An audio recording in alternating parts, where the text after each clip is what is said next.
नमस्कार दोस्तों, welcome to study with नीलम। हाल ही में राज्यसभा में जो हमारे अल्पसंख्यक मामलों के मंत्री हैं मुख्तार अब्बास नकवी जी, उन्होंने नई मंजिल और नई रोशनी योजनाओं के बारे में जानकारी दी है। चलिए तो जानते हैं क्या है ये दोनों योजनाएं और किस क्षेत्र के जो टारगेट करके लोगों के डेवलपमेंट के लिए इन्हें बनाया गया है। नई मंजिल और नई रोशनी योजनाएं। केंद्रीय अल्पसंख्यक मामलों के मंत्री मुख्तार अब्बास नकवी के द्वारा राज्यसभा में योजना से संबंधित जानकारी दी गई है। नई रोशनी योजना अल्पसंख्यक महिलाओं से संबंधित है। योजना का उद्देश्य अल्पसंख्यक महिलाओं को सशक्त बनाना और आत्मविश्वास को बढ़ाना है।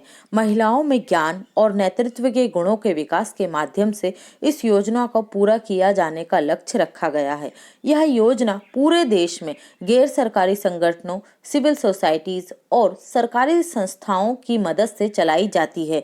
इस योजना के अंतर्गत विभिन्न प्रशिक्षण मॉड्यूल अपनाए गए हैं। नेतृत्व, शैक्षिक कार्यक्रम, वित्तीय साक्षरता, स्वास्थ्य और स्वच्छता, स्वच्छ भारत, कौशल विकास, महिलाओं के कानूनी अधिकार, डिजिटल साक्षरता, सामाजिक व्यवहार परिवर्तन आदि। नई रोशनी योजना के अंतर्गत 18 से 65 वर्ष की महिलाओं को शामिल किया जाता है। तो याद रखिएगा, नई रोशनी योजना के अंतर्गत एज लिमिट क्या है? 18 से 65 वर्ष तक की महिलाओं। आप इसे रोशनी के नाम से याद रख सकते हैं। महिलाओं के लिए ये बेसिकली काम करती है।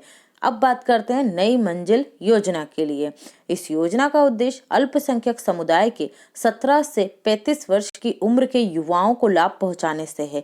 इसके अंतर्गत वे लोग आएंगे जिनके पास औपचारिक रूप से स्कूल छोड़ने का सर्टिफिकेट नहीं है, अर्थात यह लाभार्थी होंगे।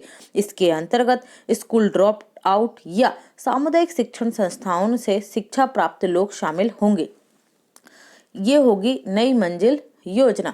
योजना के अंतर्गत औपचारिक शिक्षा और आजीविका के लिए कौशल विकास कराने का प्रावधान है। भारतीय संविधान में अल्पसंख्यक वर्ग की कोई परिभाषा नहीं है, फिर भी भाषाई और धार्मिक दो तरह के अल्पसंख्यकों की बात की जाती है। हमारे देश में अगर हम धार्मिक अल्पसंख्यकों की बात करें तो सिख, बौद्ध, जैन, मुस्लिम, ईसाई, पारसी अल्पसंख्यक समुदाय में शामिल है। और अगर भाषाई अल्पसंख्यक बोलेंगे तो जो विभिन्न प्रकार की भाषाएं हैं उनसे उनको कम जो बोलने वाले बच्चे, उन्हें क्या बोला जाएगा? भाषाई अल्पसंख्यक। लेकिन हमारे देश में बड़ा ग्रुप है धार्मिक अल्पसंख्यकों का।